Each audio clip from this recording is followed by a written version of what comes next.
Good evening. Hare Krishna, Lakshmi. Jai And Sid, Ethan. how are you?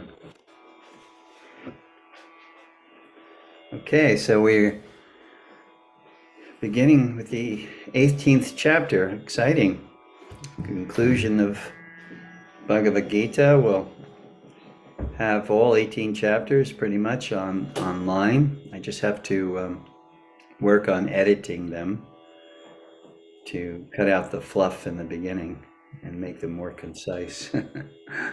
So I do have someone that's volunteering to help me, so that's a good start.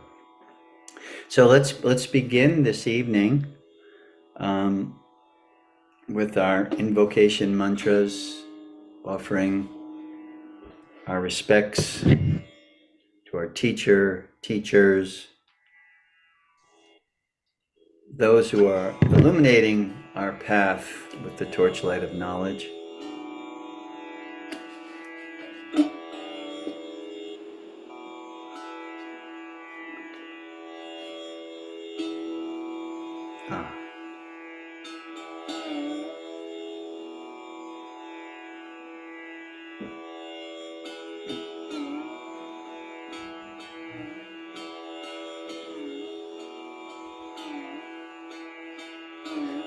Om Jnana Timarandasya Gyananjana Shalakaya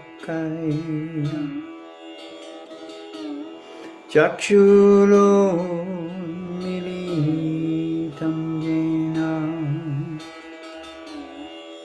Tasmai Sri Guruve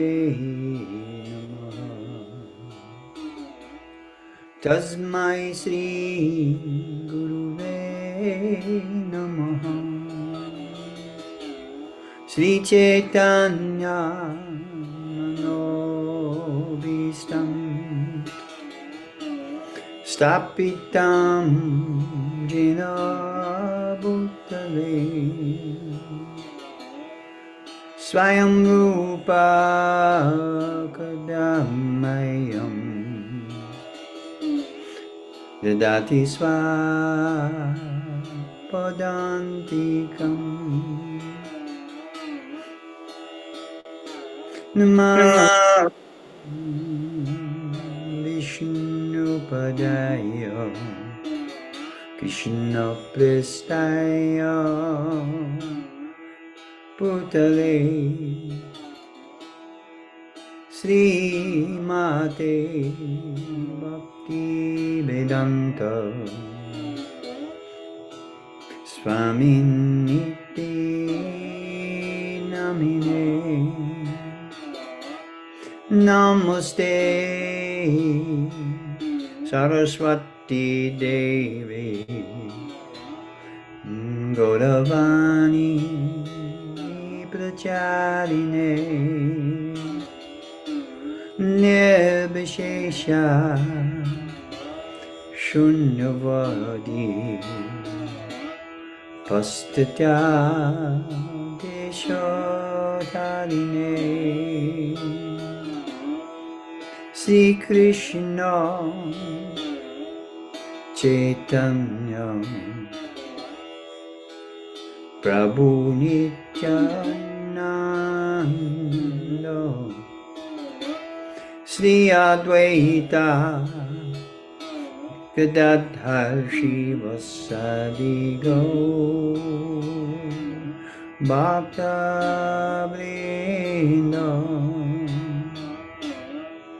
Gaura Bhakta Vrinda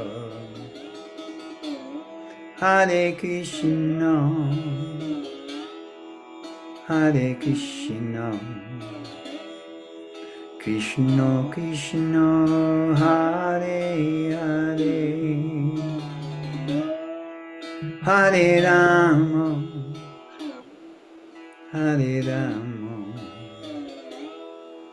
Rama Rama Hare Hare Krishna Krishna Hare Hare, Rama Rama, Hare Hare.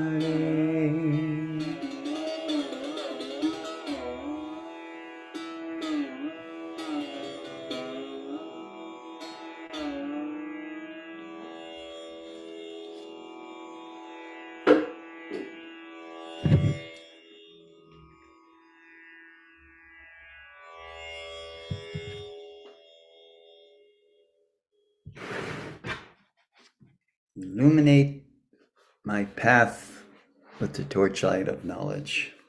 Love that metaphor. Okay, so beginning with the 18th chapter, if you have the Gita and you'd like to turn to that page.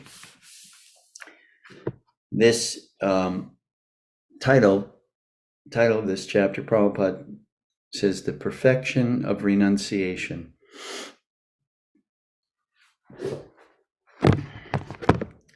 Chapter 18 summarizes the contents of the entire Gita. As Srila Prabhupada explains, actually the Bhagavad Gita is finished in 17 chapters. The 18th chapter is a supplementary summarization of the topics discussed before. In every chapter of Bhagavad Gita, Lord Krishna stresses that devotional service unto the Supreme Personality of Godhead is the ultimate goal of life. This same point is summarized in the 18th chapter as the most confidential path of knowledge. As in the second chapter, a synopsis of the whole subject matter was described. In the 18th chapter, also the summary of all instruction is given. Krishna's summary begins with a review of the basic conclusion of the first 6 chapters. Dutiful, detached work brings no reactions.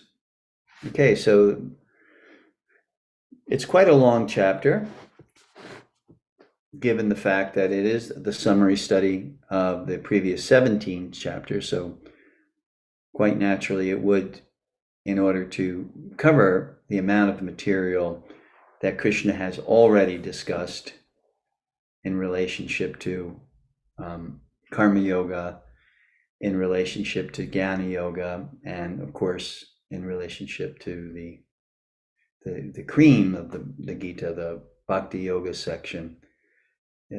Krishna is going to give us further insight into what he has already discussed. So I think it's something like 77 verses, is it? Let me see. Get to the last verse here.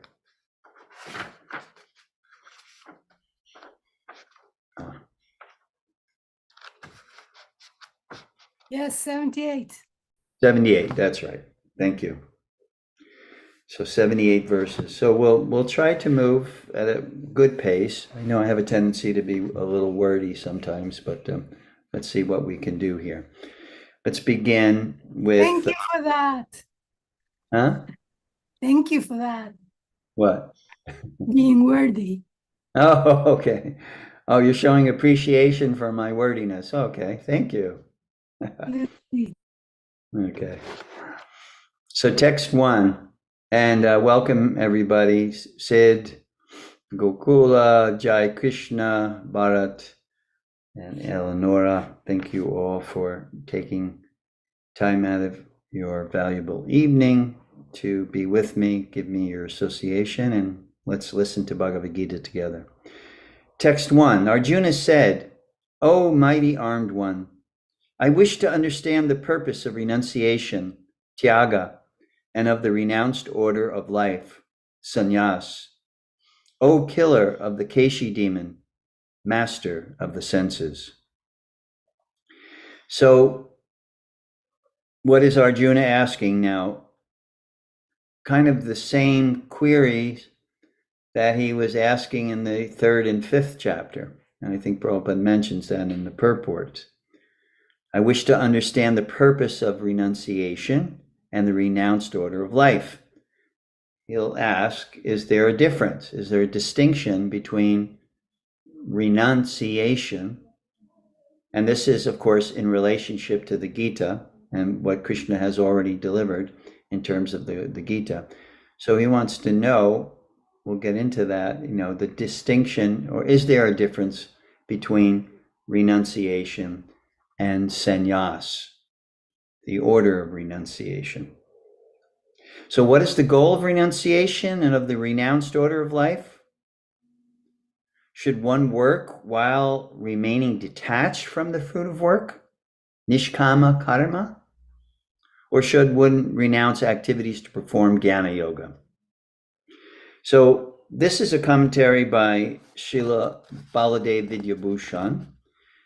Actually, a lot of A.C. Bhaktivedanta Swami Prabhupada's commentary is drawn from Baladeva Vidyabhushana, who was a great Vaishnav scholar in the Bhakti lineage of Chaitanya Mahaprabhu.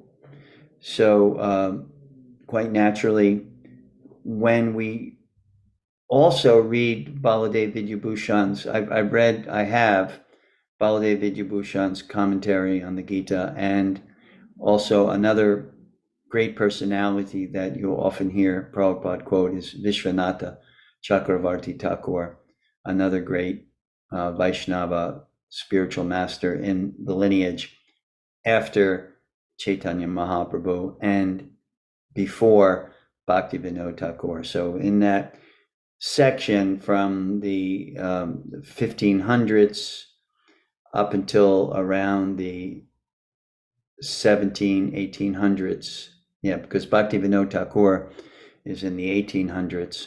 So you have these personalities, Narottam Das Thakur, Baladev Vidyabhushan, Vishwanath Chakravarti Thakur, great scholars in their particular way. So this is what Baladev says regarding Arjuna's queries. Arjuna remained unclear as to the Lord's meaning when he used the word sannyas in statements such as, when the embodied living being controls his nature and mentally renounces all actions, he resides happily. And when he used the word tyaga in statements such as abandoning all attachment to the results of his activities. That one's from the 4th chapter, 20th, and the previous one is from the 5th chapter, 13th verse. Arjuna thus inquires in this verse, do the words sannyas and tyaga have completely different meanings? Like the two words mountain and tree? Or do they have congruous meanings, like the words Kuru and Pandava? So you see, where Baladev's going with this. Are they two separate meanings, or are they, very congruous in terms of their meanings, meaning that they are similar or different ways to express the same point? So this is the question that Baladev raises. If the first case is true, meaning that they are totally separate, like mountain and tree, then, so he's paraphrasing Arjuna here, then I want to know what the separate identities of sannyas and tyaga are. If the second case is true, then maybe there is some superficial quasi-distinction between the two ideas. And I would like to know what that is, O mighty armed Krishna, O Rishikesh, because you are the impeller of the active functions of intelligence. You yourself have brought about my doubt. O killer of Keshi, please destroy my doubt, as you destroyed Keshi. I think I mentioned this once briefly, that every name that is used in the Gita, whether it's for Krishna or Arjuna, is specific. It's it is in reference. Just like here, he's calling him Keshi. Keshi was the horse demon. So the killer of doubt, that's what he's referring to here. Krishna, through your knowledge, the knowledge that you have given to us, you've imparted upon us, you can kill the doubt that plagues me, like a demon may plague us. So the doubt, it's called the demon of doubt, that may plague us. So here Arjuna is pretending he's, to be someone that's in confusion about a particular point in the Bhagavad Gita. What is the relationship between renunciation and the order of renunciation?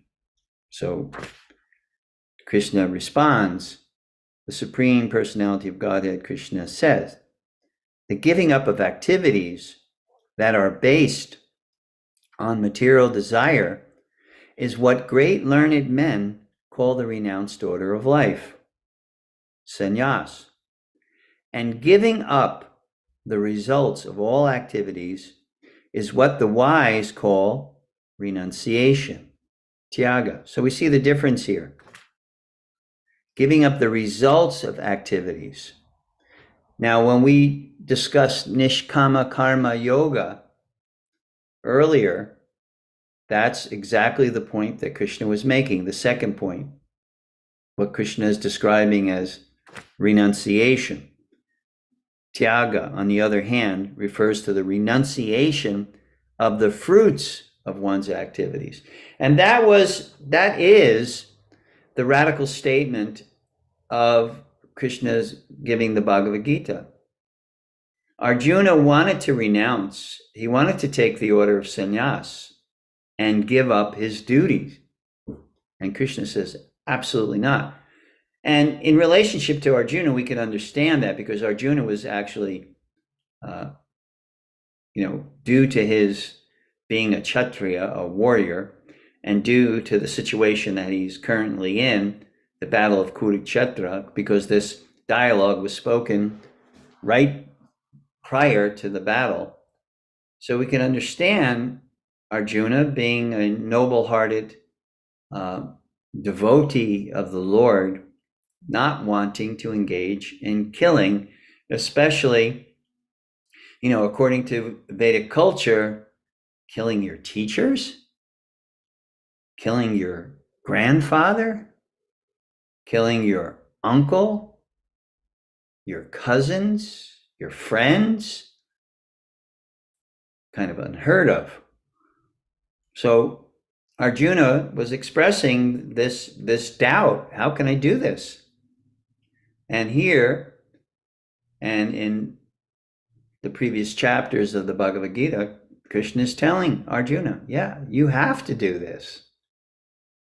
But the key, you can be renounced. And this is very relevant to us because many of us are or have been working in the world. I know Bart is a pharmacist, so he goes to work every day and he has to deal with his co-workers and he has to deal with the patients and he has to deal, with so many different situations. Sid, myself, and I think Jai Krishna, we all have the luxury of being retired. And my wife goes every day and has to deal with numerous patients. So, for people in that situation, and Eleonora, you're still working, right? Sorry, retired since July. Oh, join the club. Congratulations. Thank you. Yeah. So even in our retirement, what is our duty? What is our responsibility? Does it mean we can, watch movies all day? Sit on the beach and drink virgin pina coladas, or what? What are we doing here all day? Or what is our responsibility? So really what's being addressed in the Bhagavad Gita is what is our responsibility?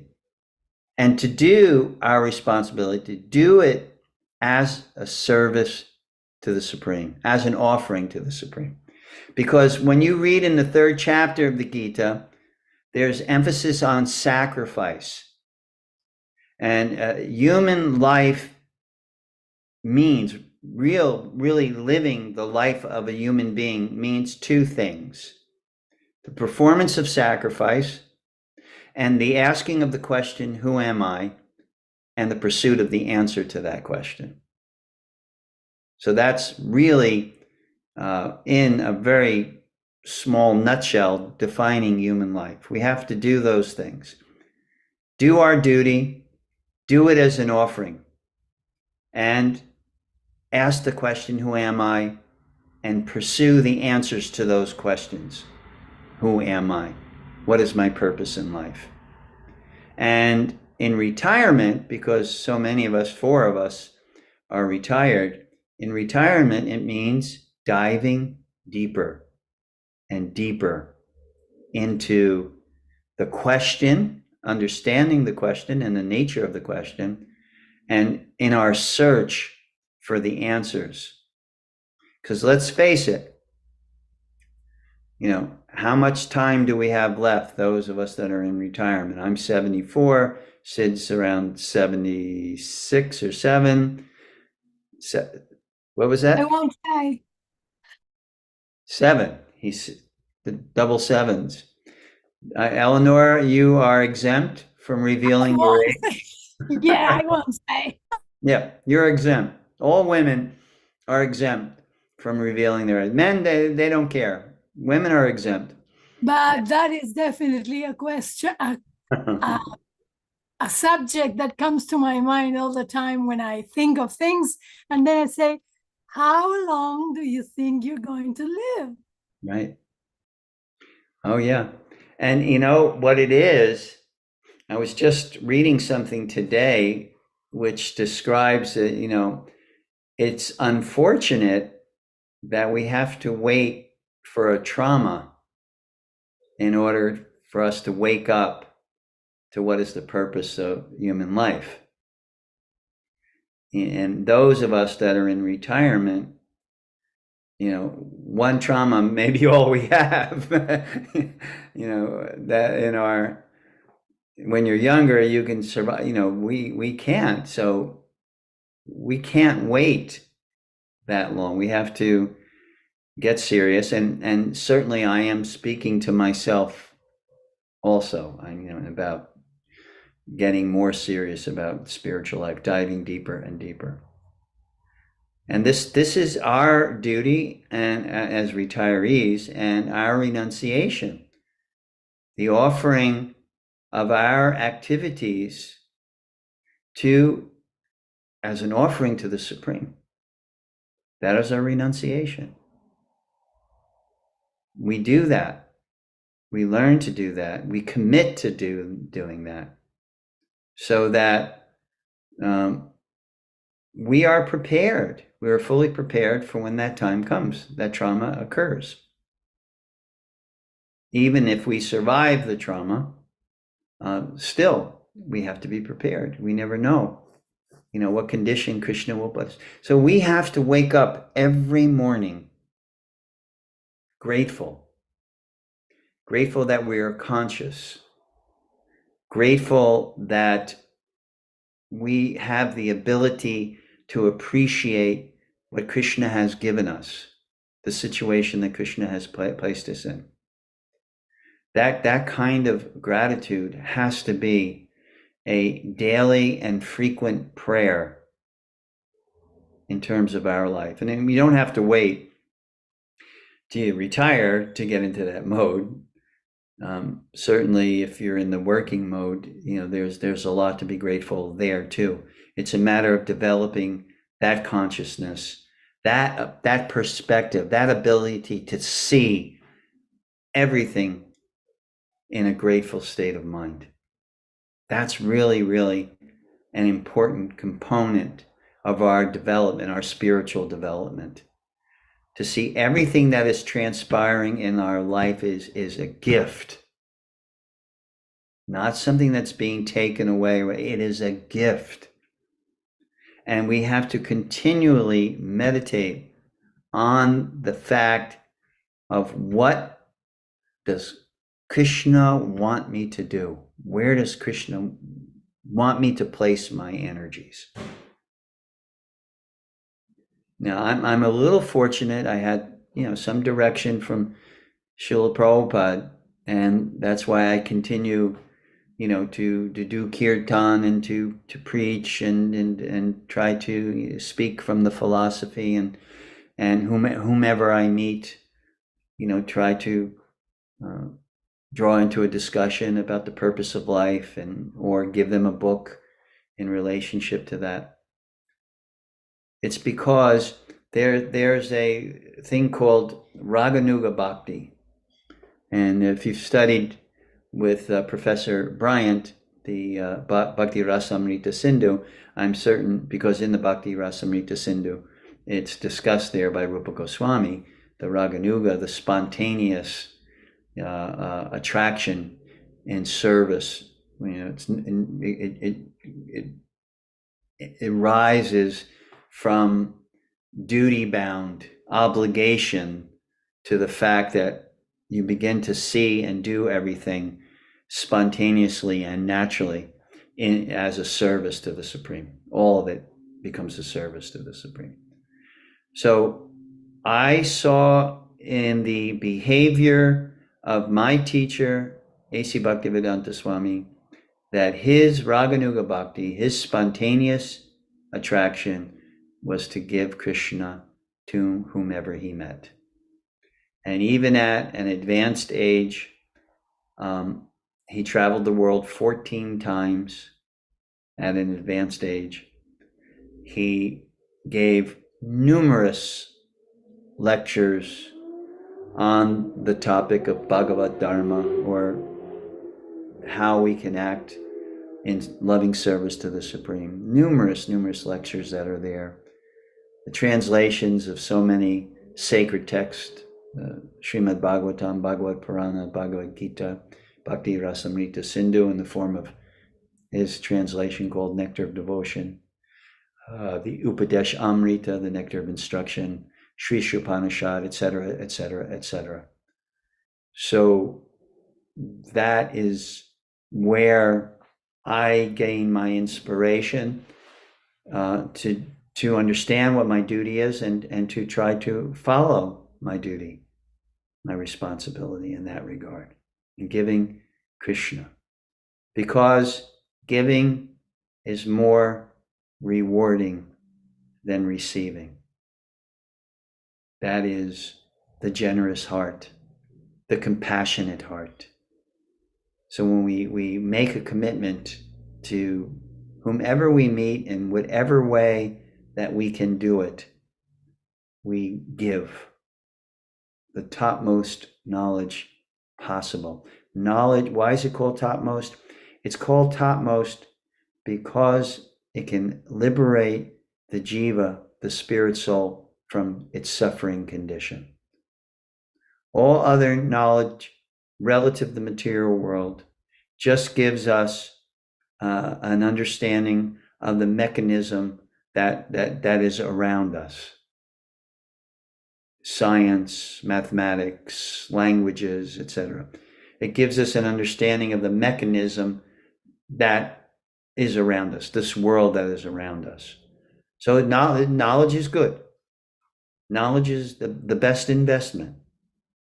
But why this knowledge of Bhagavad Dharma, our duty to the Supreme Lord, is considered the topmost, is because it can break us free from the mechanism.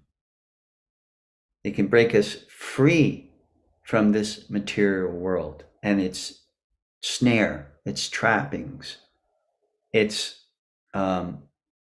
diversion, the diversionary tactics that the material energy has in working around us. So that's why the cultivation of this understanding of Bhagavad Dharma, or knowledge of the Supreme, is so important, because it can liberate the jiva from its suffering condition. Not only our suffering condition. The process is so nice in bhakti: sambandha, abhideya, prayojana. That is the threefold system: the knowledge of the process, the execution of the process, and the goal of the process. We implement that in our life, and we also try to inspire others to implement it in their life. So this is really important. And that Krishna will make the distinction of sannyas, because first Krishna will talk about sannyas and tyaga from the Jnana Yoga perspective. But then when Krishna gives us his opinion, first he talks about it from the Jnana Yoga perspective, then he talks about it from the Karma Mimamsa perspective, and finally he talks about it from his perspective, the perspective of Bhagavad Dharma. So we'll read that, and you keep that in mind. When he's first making statements here, he's talking about Jnana Yoga. So the second verse that we read, he's more or less referring to this in reference to the Jnana Yoga process. 3, some learned men declare that all kinds of fruitive activities should be given up as faulty. Yet other sages maintain that acts of sacrifice, charity, and penance should never be abandoned. Notice here that Krishna, he refers to great personalities. So even Krishna, who himself declares in Bhagavad Gita as the Supreme Personality of Godhead, Arjuna declares him, Narada, Asita, Devala, there's so many different sages who all make the same declaration about Krishna's supremacy. Krishna says here that he's quoting other sages. That is the importance in our life and in our development, especially in the Bhakti Yoga tradition, of having in your life teacher, sage, and sacred text. TSS, teacher, sage, and sacred text. The importance of having that in our life. And not only that, the ability to recognize what is a teacher and what is a sage. Because if you use as a reference point sacred text, in other words, you use Bhagavad Gita as a reference point, then you know someone is a sage if what they're teaching is congruent with what is being taught in the Bhagavad Gita, the Bhagavad Purana, and the other sacred texts. They all support each other. They're all consistent in terms of the perspective that they are giving us on life and the purpose of life.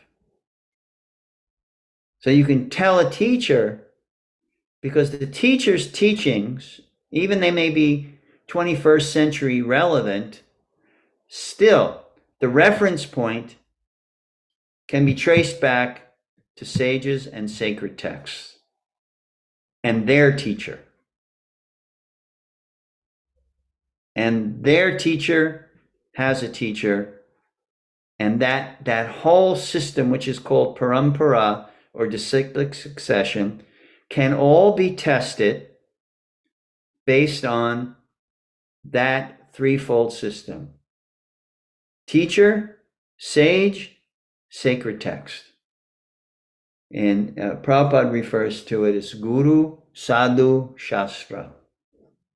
Guru meaning teacher, and in our life, we have the ability to have 3 different levels of teaching. One who introduces us to our path, that's called Vartma Pradakshika Guru. One who instructs us on our path, that's called Shiksha Guru. Shiksha means instructions. So the teacher who instructs. And Diksha Guru means the teacher who has the ability to connect us to the disciplic succession, the parampara. And the Diksha can also be, and quite often is, especially in modern times, because of the internet and all that, is also instructor guru. So we have that blessing, and that connection is what is our blessing.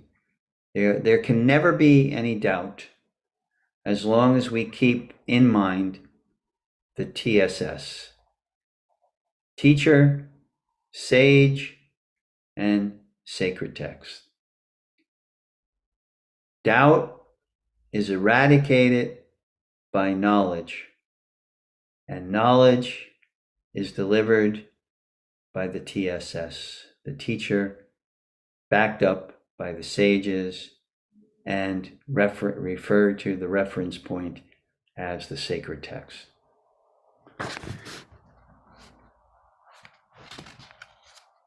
And like I said, the point that I'm mentioning here, even Krishna refers to the sages.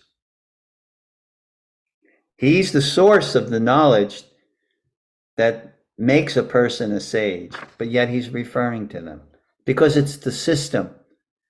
And it's the system, when it's properly implemented, works.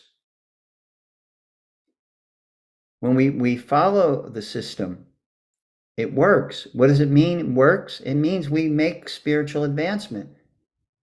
We progress in our spiritual life. And if we just go to a teacher whose own opinion, yes, intelligence is important, but intelligence can be tainted by lust.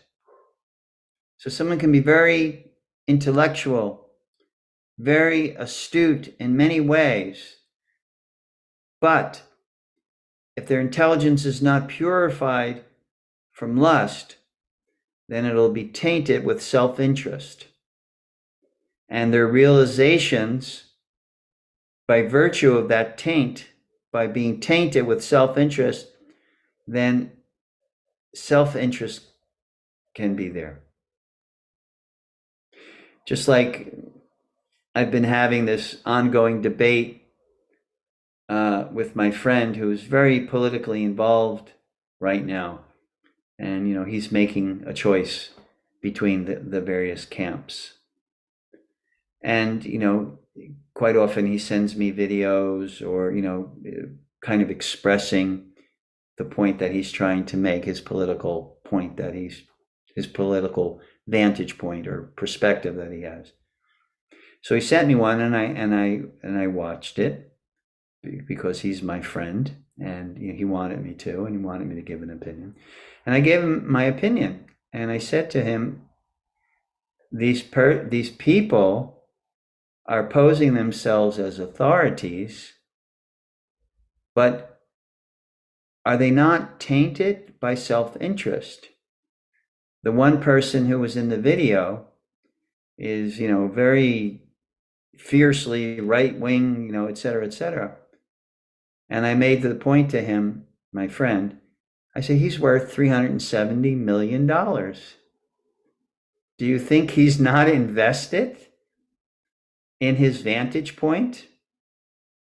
And coming up with supportive, quote unquote, supportive evidence to establish his perspective? I said, only a person who's pure is free from false ego, ahankar. And certainly if a person's not even following a spiritual path, there's no question that the false ego is at play. So that's why it is so important for us to make the right connections. If we want knowledge, if we want to know duty. What is our duty and how to execute our duty? What is the goal of life and how to stay on that path which is leading to the goal of life? We have to stay fixed and committed to TSS, finding the teacher that is inspirational to us and giving us inspiration, knowledge, and is illuminating our path so it becomes less confusing and brighter.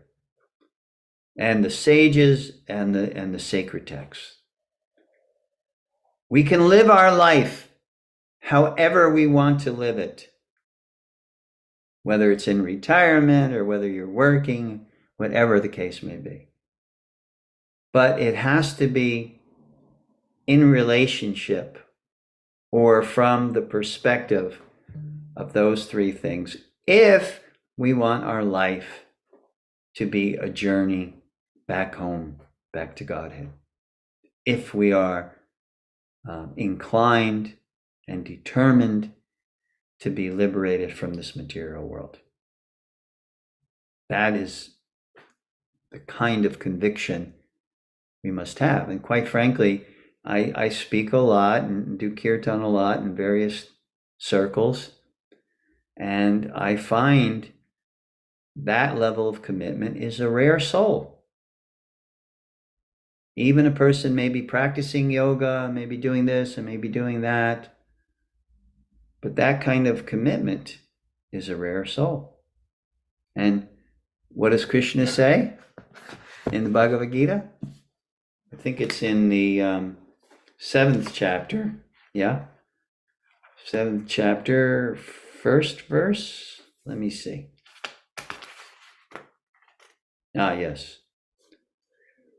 Krishna says here, Manushyanam sahasreshu kaschid yadati siddhaye yatatam api siddhanam kaschim mam veti tattvataha.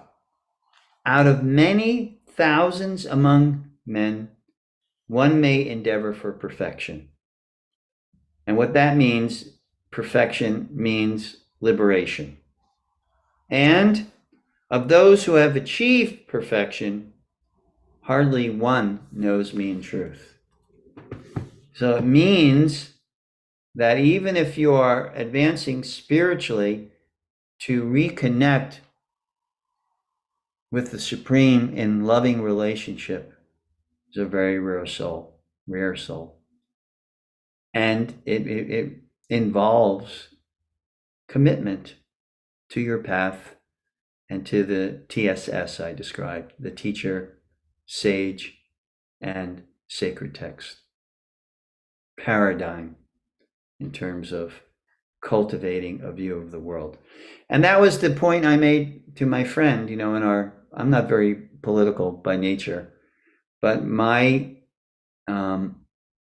point to him was, if I have some time left, and I don't know how much time, but if I use that time to try to figure out the political wranglings of corrupt people and take a side and support that side, I said, that is going to distract me from my goal of life, which is to develop pure love for God.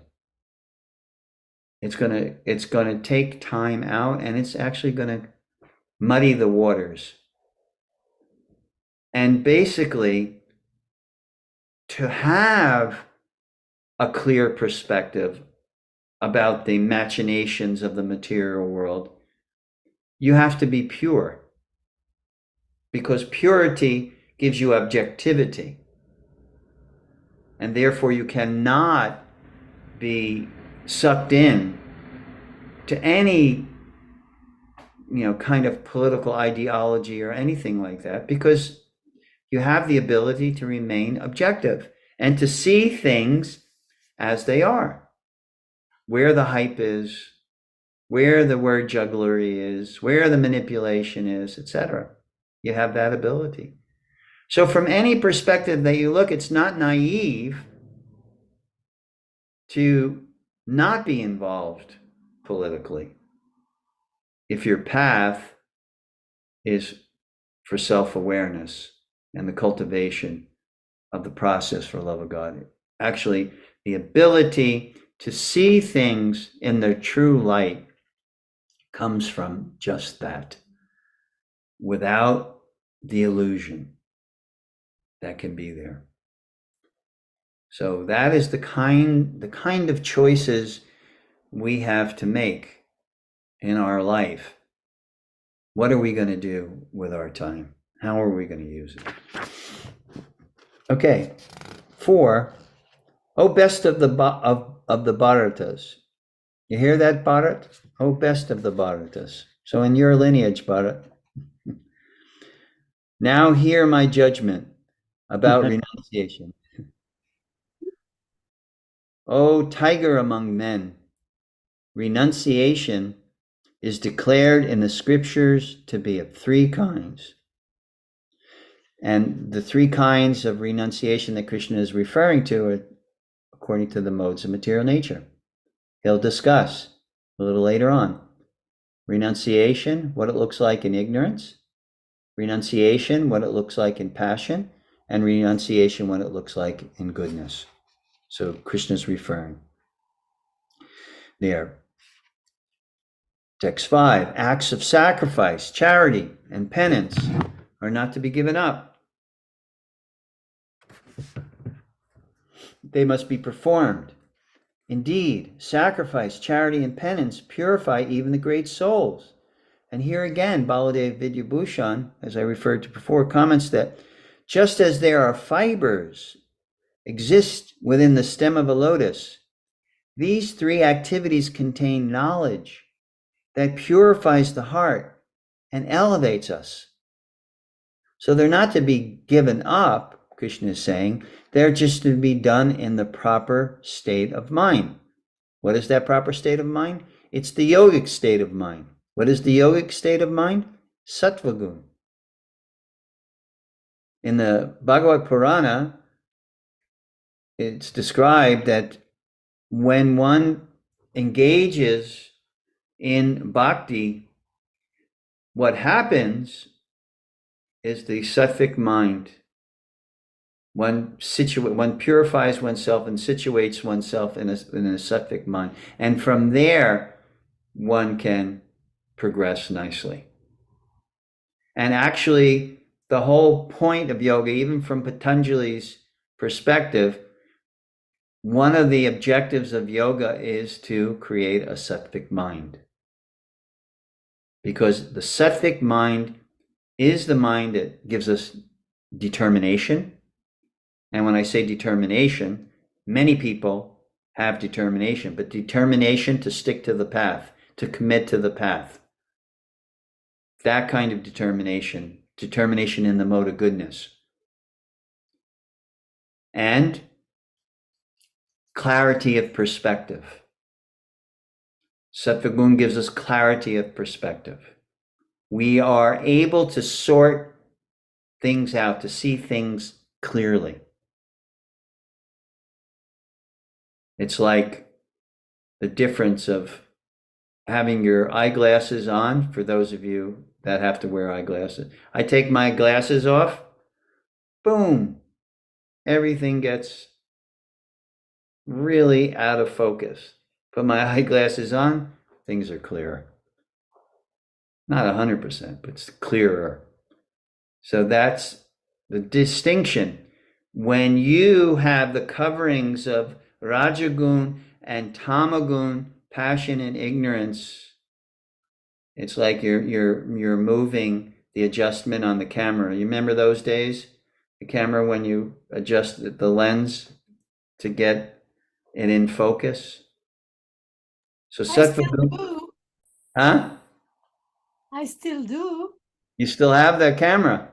Of course. Okay, you're one of the rare few dedicated to the art of photography. Everybody now just takes their iPhone. Yeah, so Sattva gun means when you're behind that lens and you have to focus it, right, Eleanor? You have to get it into proper focus. You have to manipulate it in such a way until, oh, there it is. That clarity of perspective from Sattva gun. So it brings things into accuracy and to focus. Yes, Eleanor. And I have to say it. That's the only real photo. That's certainly an unbiased opinion, right? I do see the rare soul walking around with cameras nowadays. I do see those rare souls. There's actually one young man I've befriended here, and he comes to our kirtans and he plays bansuri, flute, and saxophone. And he's really into photography, and he's got his camera and his lenses, and the result is telling. When he takes pictures of the kirtans, they're very good pictures. He has the eyes to see. So for us to have the eyes to see what's going on around us, what's good for us, what's not good for us, that requires purification. And that's why Krishna is saying here, indeed, sacrifice, charity, and penance purify even the great souls. 6, all these activities should be performed without attachment or any expectation of result. They should be performed as a matter of duty, O son of Pritha. That is my final opinion. So you get opinions, but the final opinion is all these activities should be performed without attachment or any expectation of result. That is renunciation according to Krishna in the Bhagavad Gita. Do your activities, do your duties, do them without desire to enjoy the results of those activities. And that is renunciation. Rupa Goswami elaborates, he says, real renunciation is freedom from possessiveness. That is a very important point to understand. That whatever we're doing, like we recently bought a house, it'll be a year, February 16th, that we purchased this house. And what we continually remind ourselves, and my wife is very vocal about this is not our house. This is Krishna's house. And we try to use it to the best of our ability in that mood and with that service in mind. So anything, your car, your house, your bank account, all of these things, with that perspective, they're purifying. When you see your house and as the temple of the Lord, that's purifying. And you genuinely have that mood. So when Krishna was describing sannyas from the Jnana Yoga perspective, the Jnana Yogis say, no, you're involved with any kind of activity. Any kind of activity, you're going to be deluded. You're going to be infected by that. So therefore, you have to give it all up. And that's what Arjuna wanted to do. No, if I fight, I'm going to kill. I'm going to commit sin. I'm giving up compassion, etc., etc. He had a list of reasons, and Krishna just dismantled those. No, you're doing it because it is my will, Krishna says to Arjuna. And that is really the lesson to be learned for all of us. I'm doing this to please Krishna. We bought this house because it is a beautiful offering. Maybe, I don't know, Eleanor, if you've seen some of our kirtans online. A few, yes. the recent ones were at our house, with the nice backyard under the gazebo and everything. That's at our house. And that's, we do that on a fairly regular basis. And that was one of the reasons we got, because we have such a nice backyard. We envisioned having programs, kirtans and other types of programs, spiritual programs back there. So, whereas the Jnana Yogi say, no, you have a house, it's an attachment, you're involved with the world, you're having to pay mortgage, etc. But that is our offering. And that's what Krishna is saying. Yeah, you have to work. That's just the nature of life. But jagnartat karmano nyatra loko yam karma bandhana. If you work, you see that work as a sacrifice, it's an offering to the Lord, it's liberating. If you're just working, the distinction is if you just work for yourself, for me, I want a nice place to live, I want a fancy house, I want this, I want that. For me, for my benefit, my enjoyment, my comfort. Loko yam karma bandhana. Karma bandhana means you're bound by that action.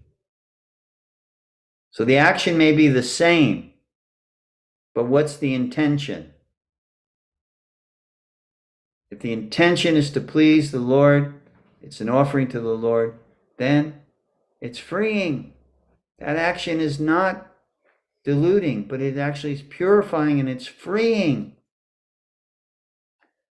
On the other hand, if we're doing it for ourselves, self-interest, self-centeredness, it's binding us to this world. I'm going to stop here and ask for any questions, comments, realizations, etc. I'd be happy to entertain your thoughts in this regard. Anyone? Hare Krishna Prabhuji, Dhanvat Pranam Jai Srila Prabhupada. Thank you for Haribo. So it shows your gratefulness that you compared me with Bharat Maharaj. But I compare myself with Jad Bharat, Jad Bharat's story, right? Yes. Yeah, but I even go one level down. I mean, you have a pet dog, right, at home? Yes. So if you punish pet dog, he will remember punishment for maybe maximum for an hour or two. He won't come, but after 2 hours, he'll come back to you and, he'll start playing with you. So, yesterday actually, what happened at work was that my pharmacist partner, first thing in the morning, he says, I'm so sorry, Bharat, for what I did yesterday. So I was like, okay, what did you do yesterday? So he says oh, you don't remember? I said, not really, no. He said, I stopped you from correcting a technician making mistake and giving out wrong medication. So I said, okay. I said, yeah, now I remember. But I said that instead of me, you corrected her. So it's even better. So, I mean, there is no, you don't have to say sorry to me or anything. So what I'm trying to say is we have to forgive and forget and move on. We that's good. You didn't take anything personally. It wasn't like an attack on you. And the way you cultivate that is you see people's behavior is they're not the doer. They're influenced by the modes of material nature. And when someone acts really badly towards you, you don't see that as that person. You see that as the influence of tamagun, or someone gets really intense with you, angry with you, etc. You see that as rajagun. So someone who is advancing on the path, he or she understands that the workings of the material energy on the conditioned soul, and really doesn't take things personally in that regard. I mean, it's hard, it's easy to say, but in reality, that is the perspective that we are cultivating. They are not the doers. I am not the doer. Influence, and we'll see in the upcoming verses how Krishna really gets into explaining that very point that I'm expressing right now. So thank you, Bharat, for sharing that. And you know, it's funny you mentioned Judd Bharat, because I was thinking when Bharat gets initiated, I think his name should be Judd Bharat, because actually Judd Bharat was at the advanced end of the spectrum. There was Bharat Maharaj, then Bharat Maharaj became the deer, and then the deer was born as Judd Bharat, and Judd Bharat came to his perfection. Maharaj Bharat came to his spiritual perfection. He had some weakness, Bharat Maharaj. He was a great advanced devotee on the Bhava platform of devotion. He had some weakness which caused him to fall down into the body of a deer, and then he took birth, the deer body, into Judd Bharat. I was just thinking about you and that whole progression. I was thinking Bharat's progression is Judd Bharat. He's going to reach his destination, his goal. Hare Krishna. by Krishna's blessings. Yeah, so like just one thing that I want to say, that I always quote this from like His Holiness Radhanath Swami Maharaj, that he says that you have to be more tolerant than a tree and more humble than a blade of grass. So I like very often at work, like, you know, when they get frustrated, like when patient is being difficult and all that. And, you know, like, and so yesterday, today I told him, like, you know, what I say every day, like, you know, you have to be more tolerant than tree and like humble than a blade of grass. Yes. I'm to practice it, and I'm like thankful to you that you guys do this to me. That keeps me in check. Yeah, there's a story of Bhaktisiddhanta Saraswati Thakur, who was the spiritual master of Srila Prabhupada, A.C. Bhaktivedanta Swami Prabhupada, that one day, one of his disciples came running to him and he said, Guru Maharaj, I don't remember the name of such and such person has passed away. And Srila Bhaktisiddhanta Saraswati Thakur, he was very sad. He was almost crying. And the disciple was surprised. He said, Maharaj, why are you so sad? This man used to criticize you all the time. He used to say so many mean things about you.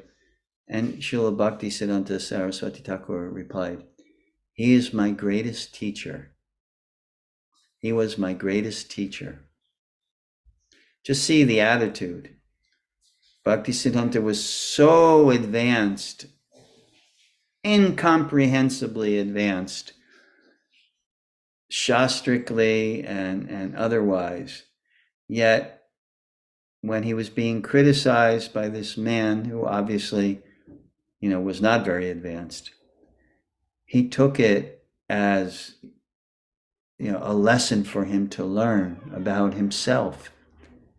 He wasn't angry at the man. He was happy. So that's what we should see. So I have to depart a little early this evening. I have a few things to do. Thank you so much again for your association. And I hope you all have a happy, healthy, and holy week ahead of you. And we will see you again next week. Is the 14th. Oh boy, that's Valentine's Day, right? I got to check with I got to check with the boss here. It's Valentine's Krishna. I with know Bhagavad- let me see, but yeah. Huh? Yeah, class? She's giving her blessings. Mataji. So we'll see you next week if you're available. Again, thank you so much. So nice to see you. Krishna. Hare Krishna. Hare Krishna. Thank you. Bye.